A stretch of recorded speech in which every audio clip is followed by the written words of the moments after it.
Assalamualaikum warahmatullahi wabarakatuh. Waalaikumsalam. Nggih nuwun-nuwun para sesepuh miwahanem ingkang rawuh wonten danipun Bapak Nuruddin sedaya. Kula kalian Bapak Nuruddin diaturi ngikraraken menapa ingkang dados miyarsa hajatipun Bapak Nuruddin sekeluarga.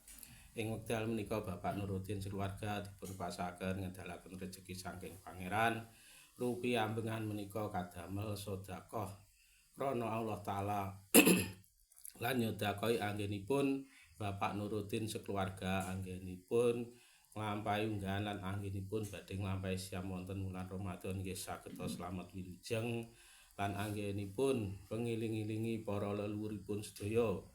Leluhur saking jaler saking estri ingkang krumatan lan boten krumatan ageng alit anenta jaler setri awis sedaya para leluhuripun dipun sedekahi lan dipun pengiling-ilingi lan dipun kintun doa mugi-mugi para leluhuripun sedaya kalih Allah taala diparingana jembara kubure padang margine ketrima ngamal diamunana sedaya dosanipun lan dilebeni swarganipun asala karidhoanipun Allah taala lan pangestuninipun ingkang dipun sedekahi lan ketambahan adaipun para sesepuh miwahanem ingkang rawuh wonten mriki sedaya kemawon.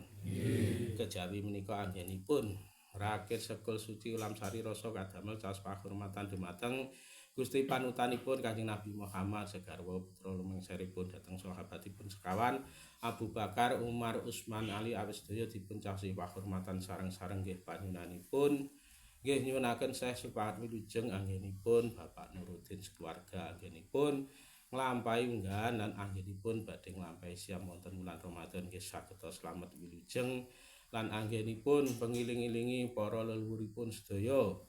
Leluhur saking jaler saking estri ingkang krumatan lan boten krumatan ageng alit anenta jaler setri awis sedaya para leluhuripun dipun pengiling-iling lan dipun kintun doa mugi-mugi para leluhuripun sedaya kalih Allah taala diparingana jembara kubure padang margine ketrima ngamali diampunana sedaya dosanipun lan dilebeni swarganipun asala karidhoanipun Allah taala lan syafaatipun Kanjeng Nabi Muhammad lan ketambahan adaipun para sesepuh miwahanem ingkang rawuh wonten mriki sedaya kemawon.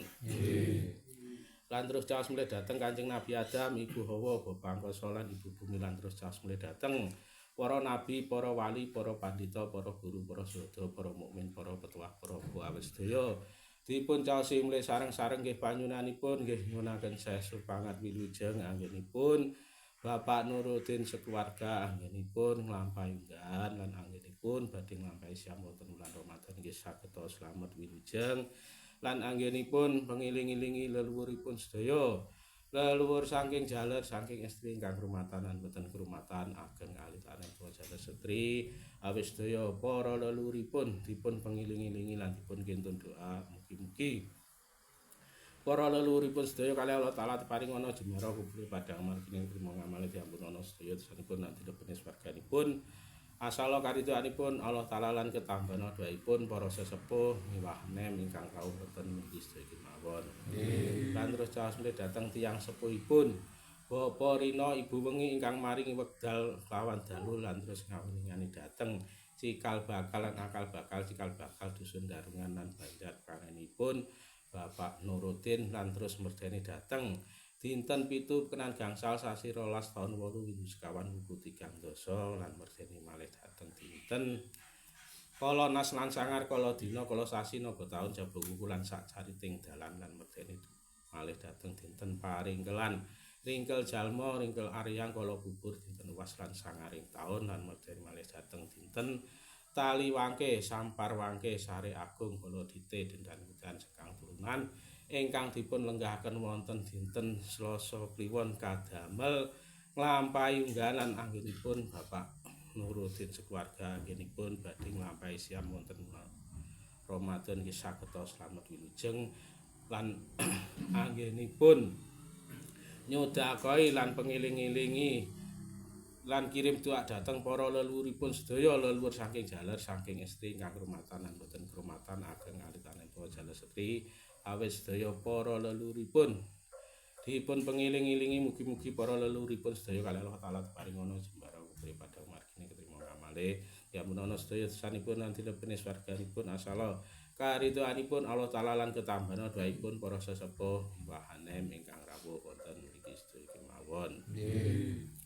Lan terus caos mulih dateng Nabi Khidir, Nabi Ilyas kang rumeksa toya lan daratan, lan terus caos mulih dateng Syekh Subakir kang numbali tanah Jawi, lan terus caos mulih dateng Nabi Sis lan Sunan Kalijaga kang jagani kuda rencana wonten saben-sabenipun Bapak Nuruddin nggih nyuwunaken sesu pangat wilujeng anggenipun Bapak Nuruddin sekeluarga nglampahi engganan anggenipun badhe nglampahi siam wonten wulan Ramadan nggih sageta slamet wilujeng lan anggenipun pengiling-ilingi para leluhuripun sedaya leluhur saking jaler saking istri ingkang rumatan lan boten rumatan ageng alitaning tuwa jaler setri awit sedaya para leluhuripun dipun pengiling-iling lan dipun kentun doa mugi-mugi para leluhuripun sedaya kali Allah taala paringono jembara pribadi margi trimo ngamale ya ampunana sedaya dosanipun lan dilebetne swarganipun lan Gusti Allah mangsuli kawilujengan dhateng Bapak Nuruddin sekeluarga wilujeng awitipun menika terus slaminipun asala karidoanipun Allah taala lan ketambana doaipun para sesepuh miwahanem ingkang rawuh wonten mriki sedaya kemawon. Nggih. Terus mulai dateng malaikat Kasim kang andum sandang lawan pangan nggih nyuwunaken Syekh Supan wilujeng anggenipun Bapak Nuruddin nggih anggenipun nglampahi unggahan anggenipun badhe nglampahi samonten wulan Ramadan lan anggenipun dhateng para leluhuripun sedaya lan Gusti Allah mangsuli kawilujengan dhateng Bapak Nuruddin sedaya wilujeng awit dinten menika terus laminipun asala karidoanipun Allah taala lan ketambahan doaipun para sesepuh miwahanem ingkang rawuh wonten mriki kemawon.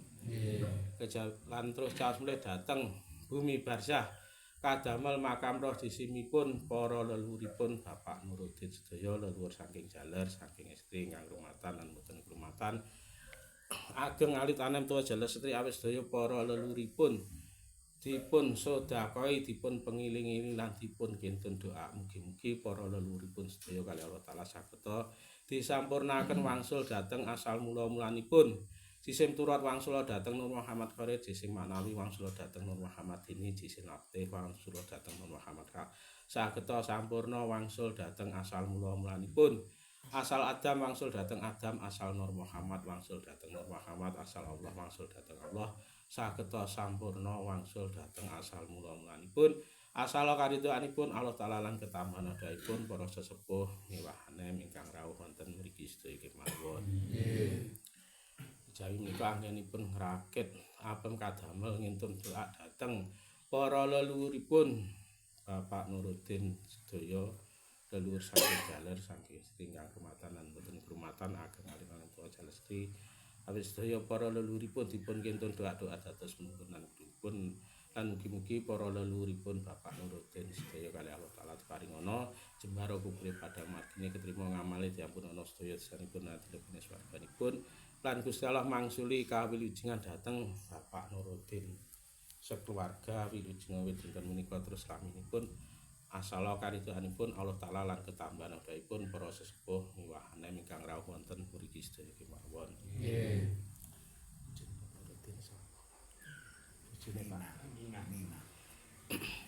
Kejawi menika anggenipun Ibu Nina anggenipun krakit pisang setangkep anggenipun ngabekti dhateng Mbok Dewi Fatimah garwa Mbah Indo Ali anggenipun Ibu Nina anggenipun swita dhateng guru nabinipun lan anggenipun nyesep wonten dusun Darungan nggih sageta slamet wilujeng awit dinten menika terus laminipun asala karidoanipun Allah taala lan ketambahan doaipun para sesepuh miwahanem ingkang rawuh wonten mriki sedaya kemawon. Nggih.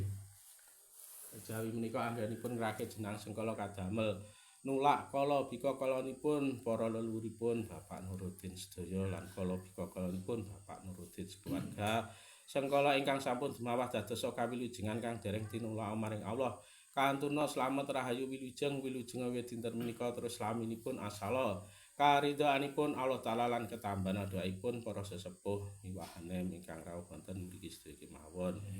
Kejawi menika anggenipun ngrakit jenang sepuh utawi jenang abdi kadamel milujengi nini asmara bumi lan kaki asmara bumi sela ingkang dipun trepidya Bapak Nuruddin keluarga bumi kesukuran kejembaran sageta slamet wilujeng sak jawine wangun wilujeng sak lebete wangun wilujeng sak raja gadhawanipun wilujeng sak tonjo tanem tuwuhipun wilujeng sak ingon-ingonipun wilujeng wiwit dinten menika terus laminipun asala karidoanipun Allah taala lan ketambahan doaipun panjenenganipun para sesepuh miwahane ingkang rawuh wonten mriki sedaya kemawon. Nggih kula cekapi angin kula ngiyaraken bilih wonten kekiranganipun lan kesisipanipun Gusti Allah maring jangkep lan Gusti Allah maring kabul menapa ingkang dados niat saha hajatipun Bapak Nuruddin sekeluarga. Semoga Bapak Nuri katuri berbahagia wijaya.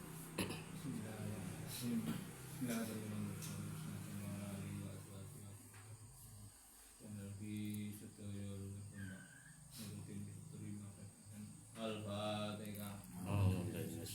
Bismillah.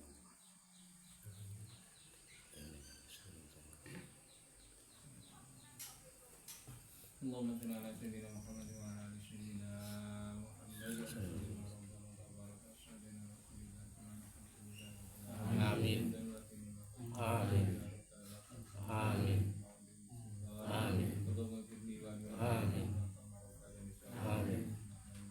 Amin.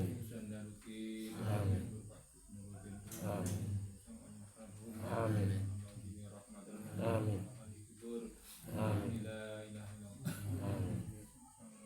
Amin.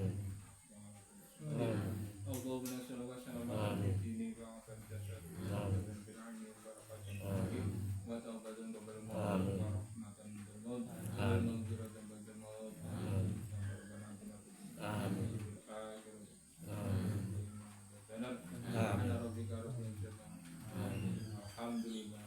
Amin.